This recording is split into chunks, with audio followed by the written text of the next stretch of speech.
you're traveling through another dimension.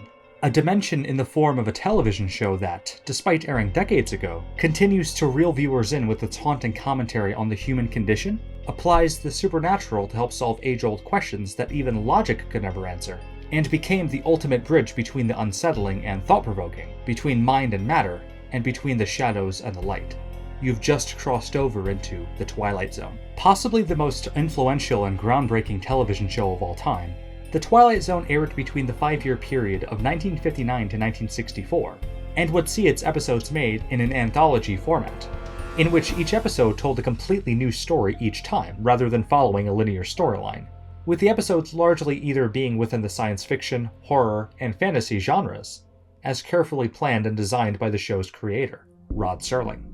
Before the Twilight Zone, Serling worked as a television writer for years throughout the 50s, where he would make a name for himself with the live TV dramas entitled Patterns, and the masterpiece sports drama Requiem for a Heavyweight. However, Serling quickly grew frustrated with censors constantly getting in his way by editing and dramatically changing his written scripts and storylines before his scripts were even filmed, and especially if Serling's material stepped into the realm of social commentary on controversial topics impacting society.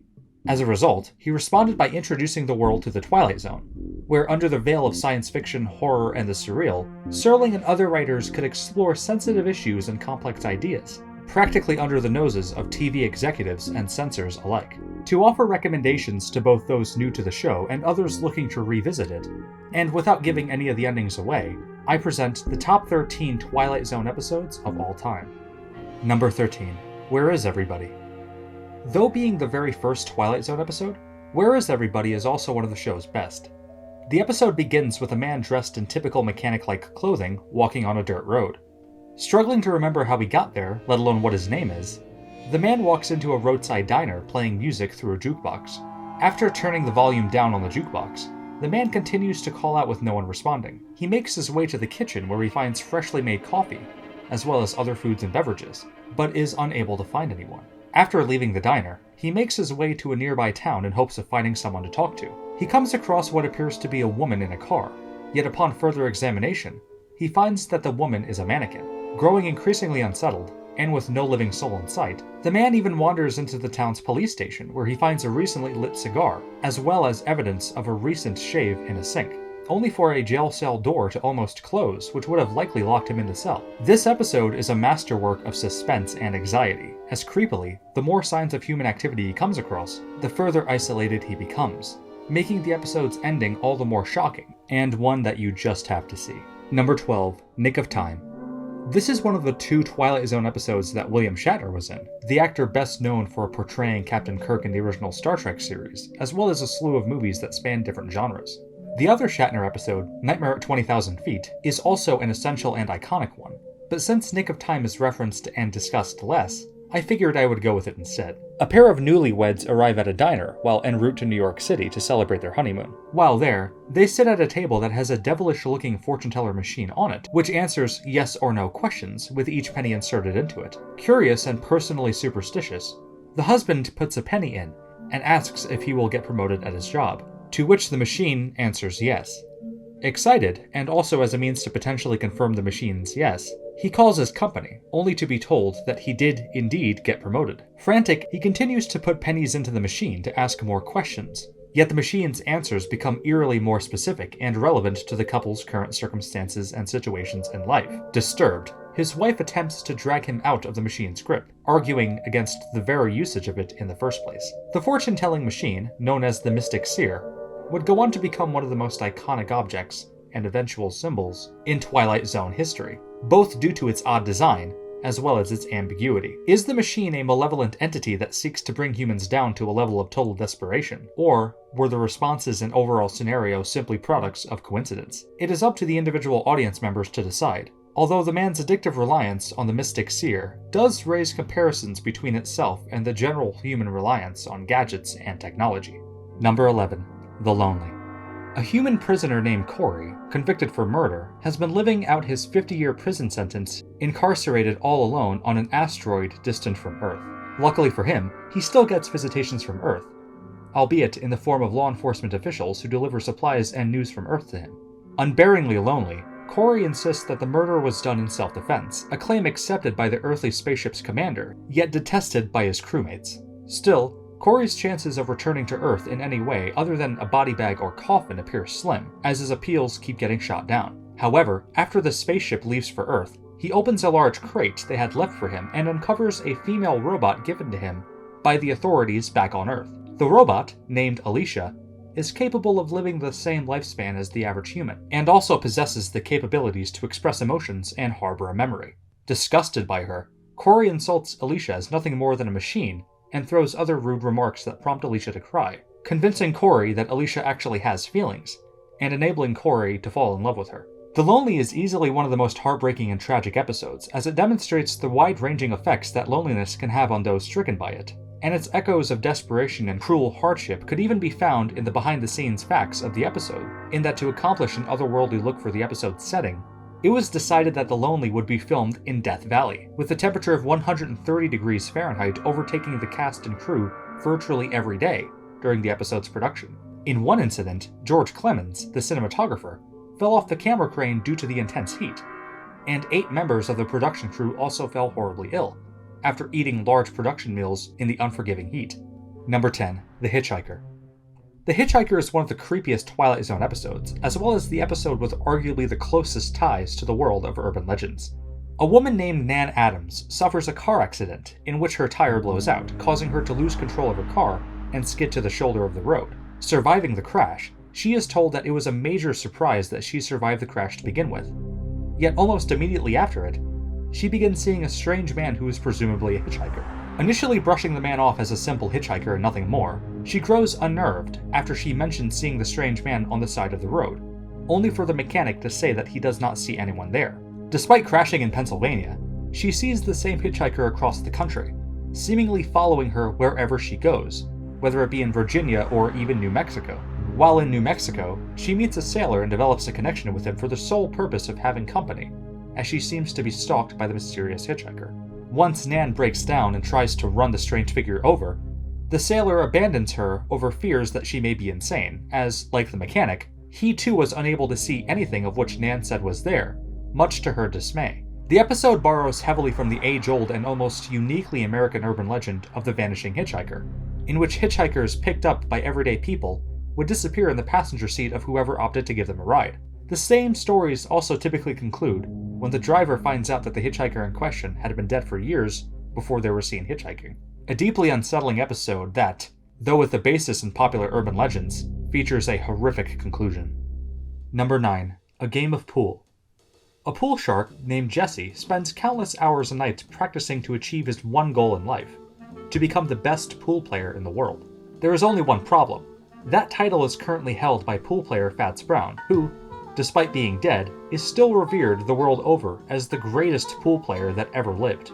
Annoyed by this, Jesse says that he would give anything to play just one game with Fats, prompting Fats to be called down to Earth from the afterlife and play against him. Appearing in front of Jesse, Fats agrees to play the requested game of pool, but at a great cost. If Jesse were to win, then he would automatically be crowned the greatest.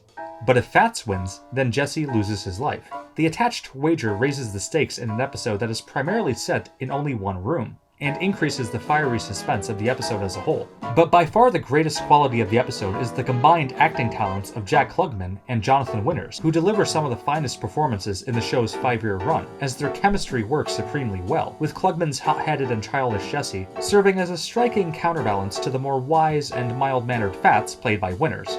As the tense game of pool progresses, Jesse engages in insults, while the dialogue coming from Fats breaks down what it means to be human, and that there is so much more to life than just being the quote-unquote best at something, make A Game of Pool an essential Twilight Zone episode. Number 8. It's a Good Life. This episode is as unique as much as it is absolutely disturbing. A 6-year-old boy named Anthony Fremont is unlike any other child or human being for that matter. Equipped with extremely powerful mind-reading capabilities, Anthony can very easily tell exactly what a person is thinking. And if he does not like what that person is thinking, little Anthony Fremont can do whatever he pleases with such a person, including using his mental powers to remove them from existence, or turning them into a jack-in-a-box, among other creations. He can also create monsters using only his thoughts, and even successfully removed his small town of Peaksville, Ohio, from the rest of the world. even blocking out TV signals to create his own television programming for everyone to watch. These powers make him practically unstoppable, so much so that his parents and everyone living in the town have no choice but to live under his rule, causing oppressive gloom as Anthony controls nearly every aspect of life. The core strength of this episode is its irony, how full-grown adults are at the complete mercy of a child, rather than the other way around. And the cast's overall acting alone make the episode noteworthy. How in every moment, even when Anthony is off screen, a dark feeling of tension and lingering hysteria overtake the scenes, making for an especially horrifying episode. Number 7. Printer's Devil. After getting abandoned by his employees, and with his newspaper business becoming a total failure, a newspaper editor named Douglas Winter drives to a bridge to take his own life. However, while there, he is greeted by a mysterious man simply referred to as Mr. Smith, who enthusiastically offers to help boost his dwindling newspaper sales, and to also serve as a journalist. Though reluctant at first, Douglas grows amazed at Mr. Smith's astounding work ethic and financial help, as he gives him $5,000 to help pay off an overdue bank debt plaguing the company. Mr. Smith's speed in reporting news stories also amazes Douglas, with him even reporting on a bank robbery that occurred just 30 minutes before his report was produced. However, the episode takes a dark turn when Mr. Smith offers a contract for him to sign, stating that in exchange for his continued services at the company, Douglas must give him his soul. Printer's Devil primarily shines because of Burgess Meredith, who plays a ghoulishly sinister character that, though never outright refers to him as the devil, definitely allows others to at least suspect that he is. Like Jack Klugman, Burgess Meredith would appear in 4 Twilight Zone episodes, but this episode is the only one in which he plays a villain. An impressive change of pace, given the often kind and grandfatherly-like essence of the characters he would normally play. Meredith would later play Penguin in the 60s Batman television series, as well as the trainer Mickey in the Rocky franchise. But his chewed cigar, smug attitude, and dangerous mind games-laced performance in Printer's Devil as the devil himself has left a memorable impact. Number 6. Living Doll. Horror legend Telly Savalas plays an overly strict and abusive stepfather who gets upset when his wife purchases a wind-up doll named Talkie Tina for her daughter. Placing all of his frustrations onto his stepdaughter, he quickly develops a vendetta against the doll, with him viewing the mere purchase of it as an attack against him, given his inability to financially provide for them. Curious, when he finds himself alone with the doll, he winds it up, only for the doll to unexpectedly say that it doesn't like him. With conflict within his own family intensifying, he spends the episode trying to destroy the doll, but always fails, and it seems that the more he tries to get rid of the doll, the more it stalks and terrorizes him. Living Doll is simply one of the Twilight Zone's best horror episodes, but much can be said about its subtle qualities.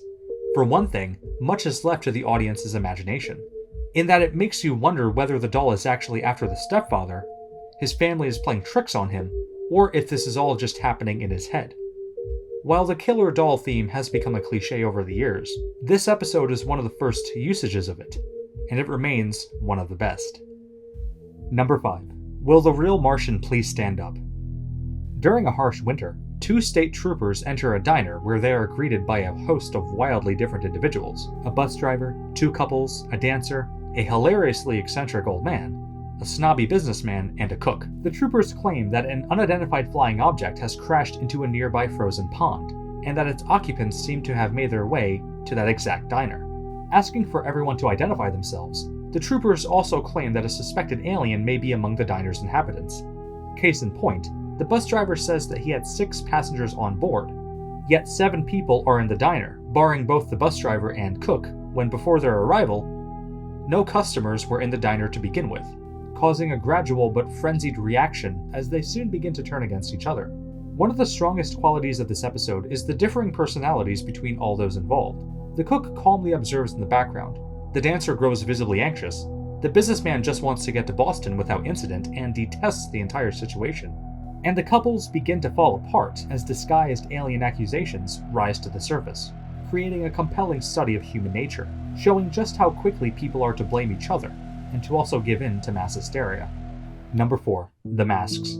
Like Living Doll, The Masks is one of the greatest horror episodes of the series, and at the same time, one of its most brutal.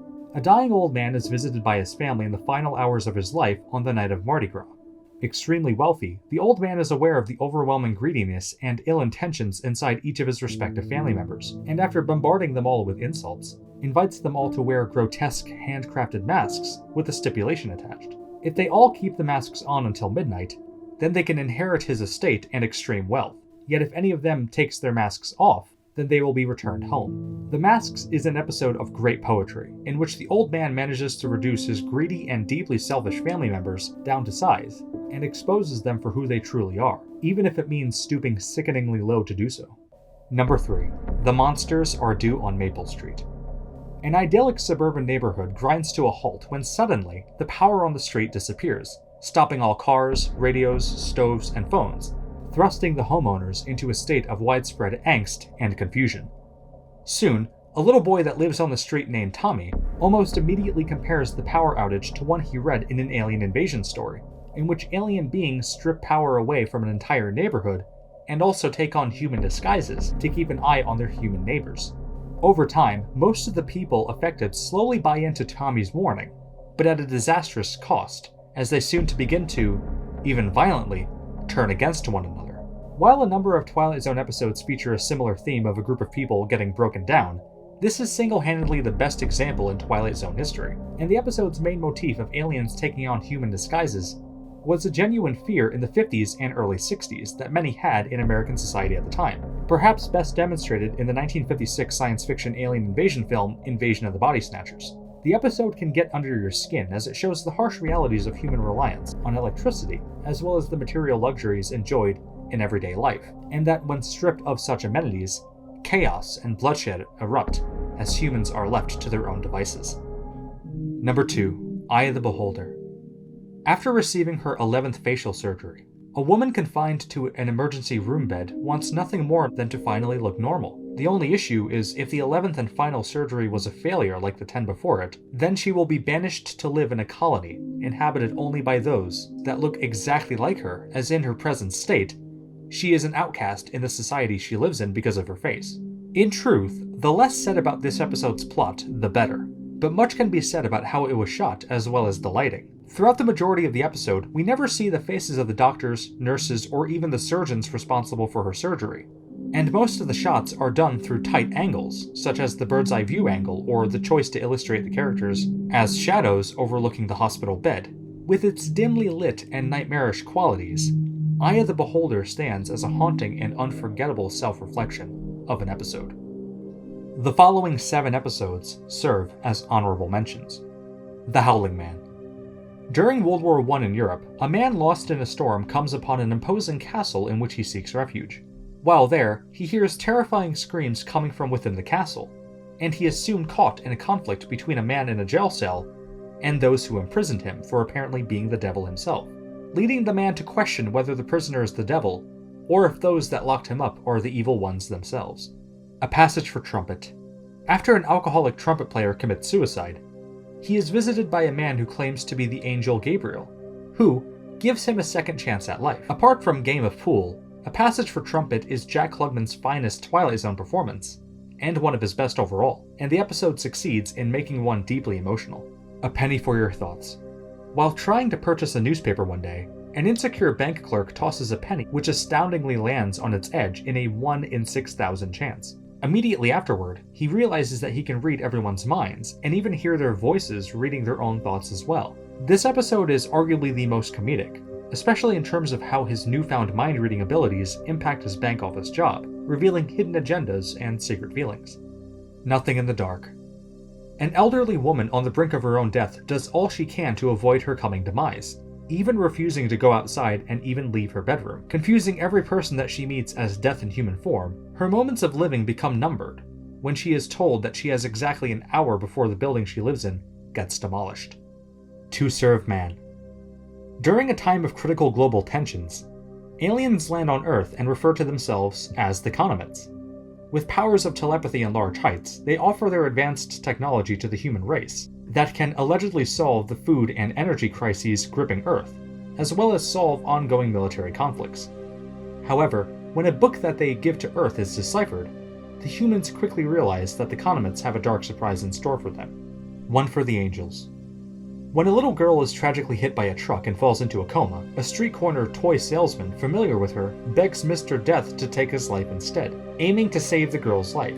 To do this, he devises a plan to pitch his toy products in front of Mr. Death, who agrees to watch, who at the same time must take the girl's life at midnight, with the toy seller doing all he can to keep him distracted from doing so until the clock strikes 12 by making the pitch of his life. Longdistance Call. A little boy's grandmother gives him a toy phone for his 5th birthday. Incredibly possessive of him, she says that through the telephone they could always communicate with one another, even when she is no longer alive. Very soon, Billy begins to receive calls from her through the toy phone, even though she passed away days before. This is actually my personal favorite Twilight Zone episode for many reasons, including its creepy qualities and its depiction of an unbreakable and piercingly touching bond between an aging, frail grandmother and her grandson. Number 1. Walking Distance and A Stop at Willoughby. Though these are 2 different episodes instead of one, I feel that since both are so similar, it would be impossible to mention one without the other. And while Long Distance Call is my favorite, both Walking Distance and A Stop at Willoughby offer something truly special. For Walking Distance, the episode begins with a man named Martin stopping his car at a gas station for it to be serviced. Seeing that his childhood town of Homewood is within walking distance, he decides to walk to it, yet upon arrival finds that the town is exactly as it was when he was a child, and it becomes apparent that he somehow traveled back in time to when he was a child.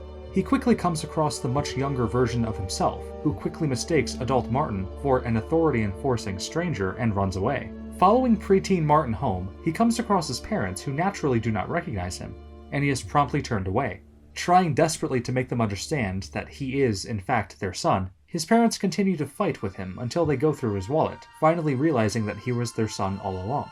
The episode holds great sentimental value, and is an effective commentary on how entrapping nostalgia can be, especially when overly fixated on it. Yet it also teaches the value of why it is so hugely important to live your life in the present moment, as the more one fixates on the past, the more time passes and the more meaningless the present feels. The episode also reels viewers in with its peaceful small-town setting, allowing many others to relate to Martin, as he just wants nothing but to escape the hardships of his current life and travel back to a much simpler period. In terms of A Stop at Willoughby, a man with a non-existent healthy sleep schedule and overly stressful job is encouraged to give assignments and company duties his all, despite being horribly burnt out and exhausted, yet while on a train ride during a snowstorm, drifts to sleep where he then finds himself transported back to an innocent town in the 1880s called Willoughby. Growing attached to the simpler lifestyles of the people living in the town and how it contrasts with his hectic work life back in the present, he looks for every opportunity to sleep as a means to return to Willoughby. Yet his attachment to the town upsets his wife and sours relations between him and his boss. A Stop at Willoughby was way ahead of its time in terms of addressing the topic of mental health, and especially how cruel monotonies of everyday work life can dehumanize those that endure it. And the depiction of the town of Willoughby, with its dreamlike charm and alluring nature, allows for the episode to stand out as a setting of optimism, a haven for those discontent with their present circumstances. With their statements on nostalgia and the trials of everyday life, Walking Distance and A Stop at Willoughby are must-watch Twilight Zone episodes. With 156 episodes, each showcasing one surreal story after the next, it is safe to say that everyone has their list of favorite episodes. But even though it premiered a number of decades ago, The Twilight Zone still comfortably manages to stand the test of time and has never been matched. Whether it be its stunning acting, unconventional stories that drifted away from the mainstream and are as relevant as ever, moral value, and cutting-edge cinematography that is still fresh today, the show's impact will never be forgotten, and continues to be my favorite television show ever made.